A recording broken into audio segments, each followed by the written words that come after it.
Some remain isolated in nearly unexplored territories.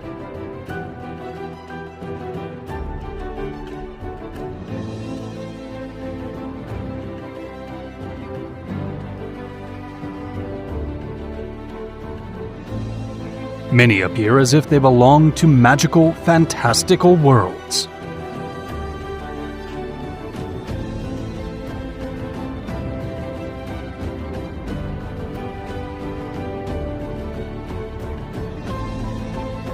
They create landscapes reminiscent of alien planets,